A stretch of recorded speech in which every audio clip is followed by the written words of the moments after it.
My YouTube channel. आज हम ABG के बारे में पढ़ने वाले हैं और इसको मैंने दो पार्ट्स में बनाया है, पार्ट 1 एंड पार्ट 2। पार्ट 1 में हमने सिर्फ थ्योरी के बारे में पढ़ा है कि हम एबीजी को कैसे एनालाइज कैसे करें और इंटरप्रेट करें, और नॉर्सेट में और जितने भी हमारे गवर्नमेंट नर्सिंग एग्जाम होते हैं फॉर नर्सिंग ऑफिसर, एक या दो क्वेश्चन हर पेपर में ज़रूर आता है। So it's a very important topic. So मेरे साथ पूरे वीडियो में बने रहिएगा और इसको मैं इस तरीके से पढ़ाने वाली हूँ कि आप इसे कभी नहीं भूलेंगे, रिवाइज करने की भी जरूरत नहीं पड़ेगी। तो लेट्स बिगिन द टॉपिक। सबसे पहले एबीजी किसने इसको सबसे पहले एनालाइज किया था? डॉक्टर सेवरिंग गॉस ने किया था, जो कि 1957 और 1958 में इन्होंने किया था। पीएच का फुल फॉर्म होता है पोटेंशियल ऑफ हाइड्रोजन। ये एक्सप्लेन करता है हमारी स्ट्रेंथ ऑफ हाइड्रोजन को। अब हम नॉर्मल वैल्यूज के बारे में पढ़ेंगे। हमारी नॉर्मल वैल्यू पीएच की होती है 7.35 टू 7.45। बाइकार्बोनेट की नॉर्मल वैल्यू है 21 टू 28 मिली इक्विवेलेंट्स पर लीटर। PaCO2 जो कि partial pressure of carbon dioxide होता है हमारे एट्रियल ब्लड में, उसका नॉर्मल वैल्यू है 35 टू 45 mm ऑफ Hg, और पार्शियल प्रेशर ऑफ ऑक्सीजन की नॉर्मल वैल्यू है 80 टू 100 mm ऑफ Hg। अब हम इम्पॉर्टेंट ट्रिक के बारे में पढ़ेंगे। फर्स्ट ट्रिक है that is pH is inversely proportional to carbon dioxide. इसका ये मतलब है अगर हमारा पीएच जब भी बढ़ेगा तो कार्बन डाइऑक्साइड कम होगा। ये हमने फिजिक्स में पढ़ी है ऐसी इनवर्स प्रोपोर्शनल की रिएक्शन। इसका मतलब जब भी पीएच बढ़ेगा कार्बन डाइऑक्साइड कम होगा, पीएच कम होगा तो कार्बन डाइऑक्साइड बढ़ेगा। और जो कार्बन डाइऑक्साइड है वो हमारा रेस्पिरेटरी कंपोनेंट होता है। नेक्स्ट हमारा है पीएच और बाइकार्बोनेट का रिएक्शन। पीएच और बाइकार्बोनेट डायरेक्टली प्रोपोर्शनल है। इसका मतलब अगर पीएच बढ़ता है तो हमारा बाइकार्बोनेट भी बढ़ेगा, और अगर पीएच कम होता है तो बाइकार्बोनेट भी कम होगा। और हमारा बाइकार्बोनेट होता है मेटाबॉलिक कंपोनेंट। इसके लिए एक सिंपल सा फॉर्मूला है ROME. ROME means respiratory opposite, metabolic equal. Respiratory opposite का मतलब वही कि पीएच बढ़ा तो कार्बन डाइऑक्साइड कम, और मेटाबॉलिक इक्वल का मतलब कार्बन डाइऑक्साइड पीएच बढ़ा तो बाइकार्बोनेट भी हमारा बढ़ गया। चलिए अब नेक्स्ट टॉपिक पे बढ़ते हैं हम। पीएच स्केल मैंने दिखाया है। हमारा जो न्यूट्रल पीएच होता है वो 7 होता है। अगर हम 7 से कम जाते हैं तो हम एसिडिक की तरफ जा रहे हैं, और 7 से ज़्यादा होता है तो हम अल्कलाइन की तरफ जा रहे हैं। 7.35 टू 7.45 हमारा ब्लड पीएच है, जो कि हमारा न्यूट्रल पीएच है।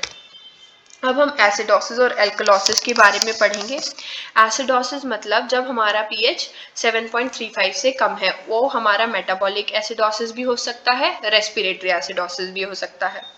एल्कलोसिस का मतलब है जब हमारा पीएच 7.45 से बढ़ रहा है, तो वो हमारा रेस्पिरेटरी एल्कलोसिस भी हो सकता है, मेटाबॉलिक एल्कलोसिस भी हो सकता है।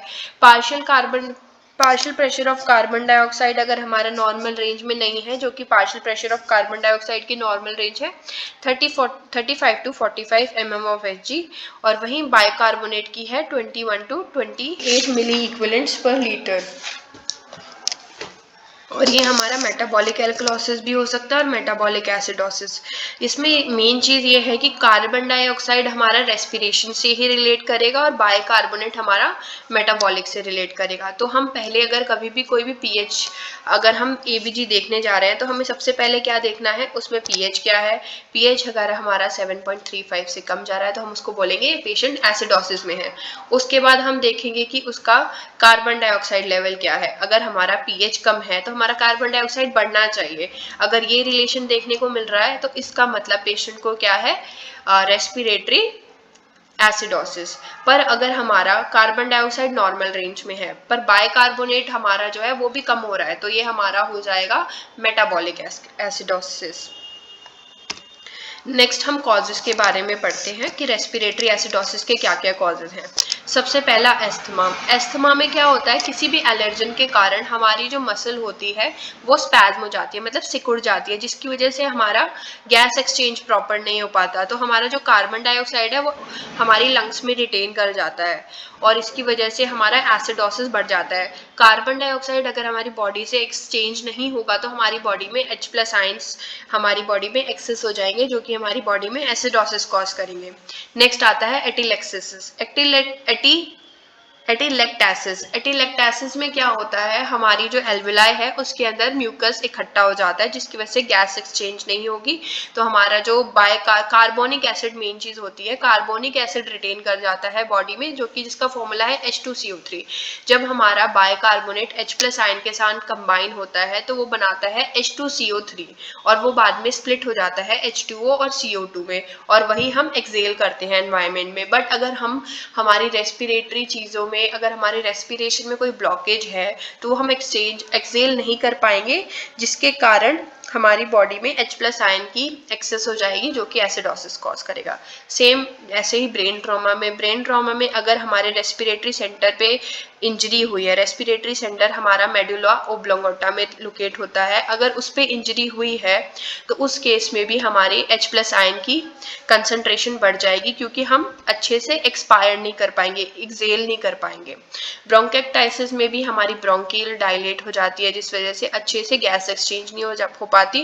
ब्रोंकेक्टाइसिस में हमारी जो ब्रोंकियल लेयर्स होती हैं वो इन्फ्लेम्ड हो जाती हैं। CNS डिप्रेशन में जैसे हमने पेशेंट को सेडेटिव्स दिया जो कि हमारे रेस्पिरेटरी सेंटर पे अटैक करते हैं, जिसकी वजह से हमारा रेस्पिरेटरी रेट कम हो जाता है और H+ आयन हमारी बॉडी में ज़्यादा रिटेन करेंगे। ये सब हमारे रेस्पिरेटरी एसिडोसिस के कॉजेज हैं। अब हम रेस्पिरेटरी एल्कलोसिस के कॉजेज की तरफ मूव करते हैं। फर्स्ट आता है फीवर। फीवर के केस में क्या होता है, हमारा मेटाबॉलिज्म बहुत हाई हो जाता है। मेटाबॉलिज्म जब हाई होगा तो हमारा रेस्पिरेशन रेट भी हाई होगा, तो हम ज़्यादा कार्बन डाइऑक्साइड और H2O एक्सेल करेंगे बॉडी से, जिसकी वजह से हमारे बॉडी में H+ आयन कम हो जाएंगे और बाइकार्बोनेट्स बढ़ जाएंगे। तो ये एक फीवर जो है हमारा रेस्पिरेटरी एल्कलोसिस का एक कारण है। Second is hyper ventilation. अगर जब भी हमें कोई एजिटेशन होती है या हम घबराते हैं तो हम हाइपर वेंटिलेट करते हैं, तो उस केस में भी हमारा H+ आयन लॉस बॉडी से ज़्यादा हो रहा है। हाइपोक्सिया में क्या होता है, हमारी बॉडी के रेस्पिरेटरी सेंटर को सिग्नल मिलता है और वो एक्टिवेट हो जाता है, और वो क्या करेगा, हाइपर वेंटिलेशन की कॉज करेगा ताकि हमारी बॉडी में ज़्यादा अमाउंट ऑफ H2O ऑक्सीजन आए। तो इस कारण से H+ आयन का लॉस होता है और बाइकार्बोनेट बढ़ जाता है। अगर हम पेशेंट को वेंटिलेटर पे रख रहे हैं और हमने पेशेंट को ओवर वेंटिलेट कर दिया है तो उस केस में भी हमारे H+ आयन का लॉस ज़्यादा होगा और बाइकार्बोनेट बढ़ जाएगा। पेन के केस में भी पेशेंट हाइपर वेंटिलेट करता है। तो ये सारे हमारे कॉजेज हैं रेस्पिरेटरी एल्कलोसिस के। अब हम मेटाबॉलिक एसिडोसिस के कॉजेज के बारे में पढ़ेंगे। फर्स्ट है डायबिटिक मेलाइटिस। डायबिटिक मेलाइटिस में क्या होता है, हमारी बॉडी में इंसुलिन की मात्रा कम होती है जिसकी वजह से हमारी बॉडी फैट मेटाबॉलिज्म स्टार्ट कर देती है। फैट मेटाबॉलिज्म में एंड प्रोडक्ट होता है कीटोन जो कि एसिडिक इन नेचर होता है, जिस वजह से हमारी बॉडी में एसिड्स का अमाउंट ज़्यादा हो जाता है और बाइकार्बोनेट का अमाउंट कम हो जाता है। सेम यही हाई फैट डाइट अगर कोई पेशेंट ले रहा है तो उसमें भी फैट मेटाबॉलिज्म होगा जिसका एंड प्रोडक्ट कीटोन है, और कीटोन एक एसिडिक प्रोडक्ट है जिसकी वजह से बॉडी में एसिडोसिस होगा। अगर हम एसिटाइल सैलिसिलिक एसिड लेते हैं एक्सेस में तो इस केस में भी वो रिलीज करता है H+ आयन को हमारी बॉडी में, जो कि हमारा एसिडोसिस को बढ़ाएगा। अगर पेशेंट को सीवियर डायरिया है, सीवियर डायरिया के केसेस में क्या होता है, हमारे जो भी इंटेस्टाइनल कंटेंट है और जो भी पैनक्रियाटिक जूस है वो सब एल्कलाइन होते हैं नेचर में, और वो डायरिया के थ्रू सारी बॉडी से एक्सक्रीट हो जाते हैं। तो हमारा जो एल्कलाइन प्रोडक्ट था वो सब तो रिलीज हो गया, अब क्या है, एसिडिक प्रोडक्ट जो है वो ज़्यादा बिल्डअप होगा और पेशेंट को एसिडोसिस होगा। अगर पेशेंट कोई माल न्यूट्रिशन है उसमें क्या होगा, फैट मेटाबॉलिज्म अपने आप स्टार्ट हो जाएगा और उसके कारण से कीटोन्स बनेंगे जो कि एसिडिक है, और फिर से पेशेंट को मेटाबॉलिक एसिडोसिस होगा। रीनल डिजीज में क्या होता है, हमारी बॉडी में जो प्रोटीन का वेस्ट प्रोडक्ट निकलता है वो रिटेन रहता है बॉडी में, जो कि एसिडिक इन नेचर होता है, जिसकी वजह से पेशेंट को एसिडोसिस होता है। अब नेक्स्ट टॉपिक है मेटाबॉलिक एल्कलोसिस में। डायूरेटिक्स जब हम पेशेंट को देते हैं तो हमारे क्या होता है, बॉडी से H+ आयन जो है वो रिलीज हो जाते हैं और बाइकार्बोनेट रिटेन हो जाते हैं। तो इस केस में मेटाबॉलिक एल्कलोसिस के चांसेस ज़्यादा होते हैं। एक्सेस वॉमिटिंग और GI सेक्शनिंग में क्या होता है, हमारे जो स्टमक का कंटेंट है वो है एसिडिक। अगर पेशेंट को वॉमिटिंग होगी तो हमारा HCl जो है वो भी रिलीज होगा, और अगर हम सक्शन करते हैं पेशेंट को तो उससे भी हमारे एसिड लॉस होते हैं। इस वजह से पेशेंट को एल्कलोसिस होने के ज़्यादा चांसेस होते हैं। जब पेशेंट को मैसिव ब्लड ट्रांसफ्यूजन होता है, होल ब्लड, उसके अंदर क्या होता है, हम ब्लड को स्टोर करने के लिए सिट्रेट डालते हैं, और सिट्रेट मेटाबोलाइज होके बाइकार्बोनेट में कन्वर्ट हो जाता है, जिसकी वजह से मेटाबॉलिक एल्कलोसिस होने के चांसेस होते हैं। हाइपर एल्डोस्टेरोनिज्म में क्या होता है, हमारी बॉडी जो है सोडियम को रिटेन करती है, पर सोडियम के रिटेंशन में वो H+ आयन को एक्सक्रीट करने लगती है, जिस वजह से हमारे एल्कलोसिस के चांसेस ज़्यादा बढ़ जाते हैं। अब हम पढ़ेंगे कि हमारी बॉडी लंग कैसे रिएक्ट करती है एसिडोसिस और एल्कलोसिस के केस में। एसिडोसिस के केस में जैसे मैंने आपको पहले बताया था कि हमारी बॉडी से H+ आयन जो है एक्सेल हो रहा है, ज़्यादा निकल रहा है। तो इसमें क्या है, HCO3 आप देख सकते हैं जो कि बाइकार्बोनेट वो कंबाइंड होता है हमारे H+ आयन के साथ और H2 और CO2 में स्प्लिट होके वो रिलीज हो जाता है हमारे एनवायरनमेंट में। और इसको हम जो excessive rate and depth of respiration होता है, इसको हम कुशमाल्स रेस्पिरेशन बोलते हैं, जो कि बहुत इम्पॉर्टेंट टॉपिक है, जिससे हमेशा MCQ आते हैं। Next is alkalosis. इसमें क्या होता है, डिक्रीज हो जाता है rate and depth of respiration और CO2 एंड H+ आयन भी हमारे रिटेन होने लगते हैं बॉडी में।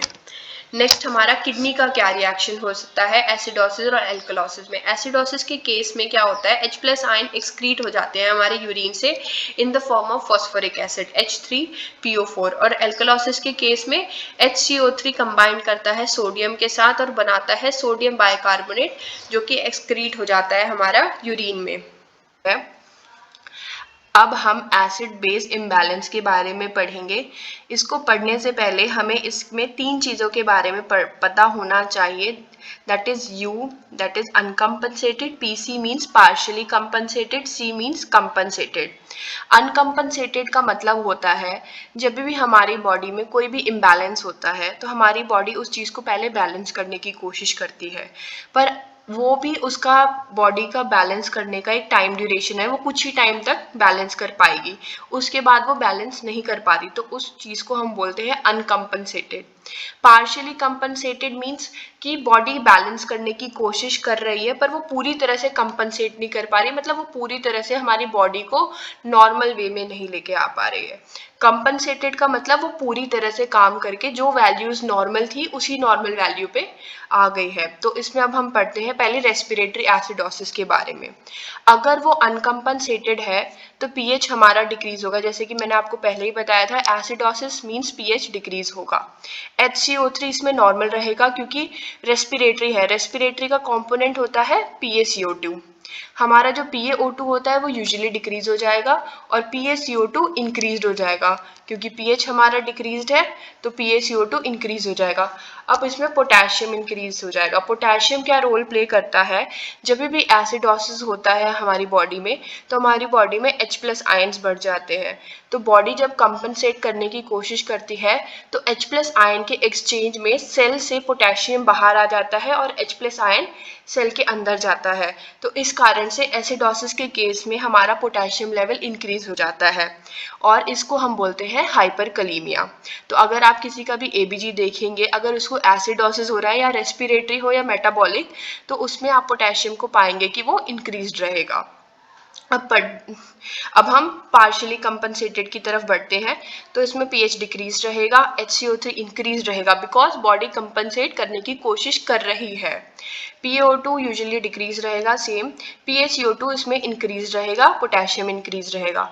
अब कंपनसेटेड में आएंगे तो हमारी बॉडी कंपनसेट कर चुकी है तो pH वो नॉर्मल ले आएगी, HCO3 इंक्रीज रहेगा क्योंकि बॉडी कंपनसेट कर रही है और PaCO2 भी इंक्रीज रहेगा। अब बढ़ते हैं रेस्पिरेटरी एल्कलोसिस की तरफ, तो इसमें अनकम्पनसेटेड में pH हमारा इंक्रीज रहेगा। रेस्पिरेटरी एल्कलोसिस है तो pH इंक्रीज रहेगा 7.45 से ज़्यादा। HCO3 नॉर्मल रहेगा हमारा और यूजुअली PaO2 भी नॉर्मल रहेगा और PaCO2 हमारा डिक्रीज रहेगा। अब आता है हमारा पार्शियली कंपनसेटेड की तरफ, तो pH हमारा इसमें इंक्रीज रहेगा क्योंकि बॉडी पूरी तरह से कंपनसेट नहीं कर पा रही है। बाइकार्ब हमारा HCO3 डिक्रीज रहेगा, PaCO2 भी डिक्रीज रहेगा, पोटेशियम भी डिक्रीज रहेगा, जो कि मैंने आपको ऑलरेडी एक्सप्लेन कर दिया। पोटेशियम क्यों डिक्रीज रहेगा, क्योंकि एल्कलोसिस है, H+ आयन सेल से बाहर आएंगे, पोटेशियम अंदर जाएगा। अब कंपनसेट कर दिया बॉडी ने तो C हमारा नॉर्मल हो जाएगा, HCO3 हमारा डिक्रीज हो जाएगा, PaCO2 डिक्रीज हो जाएगा। अब मेटाबॉलिक एसिडोसिस की तरफ बढ़ते हैं तो pH हमारा डिक्रीज रहेगा, HCO3 भी डिक्रीज रहेगा और PaO2 नॉर्मल रहेगा और PaCO2 भी नॉर्मल रहेगा। पोटेशियम यहाँ इंक्रीज हो जाएगा। पार्शियली कंपनसेटेड की बात करते हैं तो pH हमारा डिक्रीज हो जाएगा, HCO3 हमारा डिक्रीज हो जाएगा बिकॉज बॉडी कंपनसेट करने की कोशिश कर रही है। PaCO2 भी हमारा यहाँ पे डिक्रीज रहेगा। अब बॉडी ने कंपनसेट कर लिया तो pH नॉर्मल आ जाएगा, हमारा HCO3 भी डिक्रीज हो जाएगा और PaCO2 डिक्रीज हो जाएगा। अब मेटाबॉलिक एल्कलॉसिस पे चलते हैं, उसमें हमारा अगर अनकम्पनसेटेड है तो pH इंक्रीज रहेगा, HCO3 भी इंक्रीज रहेगा, PaCO2 हमारा नॉर्मल रहेगा और PaO2 नॉर्मल रहेगा। पोटेशियम यहाँ हमारा डिक्रीज हो जाएगा। पार्शियली कंपनसेटेड में pH इंक्रीज रहेगा, HCO3 भी इंक्रीज रहेगा और PaCO2 इंक्रीज रहेगा। अब कंपनसेटेड में देखते हैं pH नॉर्मल आ जाएगा, HCO3 इंक्रीज रहेगा, PaCO2 इंक्रीज रहेगा, पोटेशियम डिक्रीज रहेगा। तो ये हमारा जो आजकल नए तरीके के क्वेश्चन आने लगे हैं नॉर्सेट में या ESI में, जो भी कि इस ABG को देख के आइडेंटिफाई करिए कि ये अनकम्पनसेटेड मेटाबॉलिक एसिडोसिस है या रेस्पिरेटरी एसिडोसिस है, कंपनसेटेड मेटाबॉलिक एसिडोसिस या रेस्पिरेटरी एसिडोसिस है। Thank you everyone. अगर आपको ये वीडियो अच्छी लगी so please do like, share and subscribe my channel and press the bell icon below so you will be notified whenever I post a new video.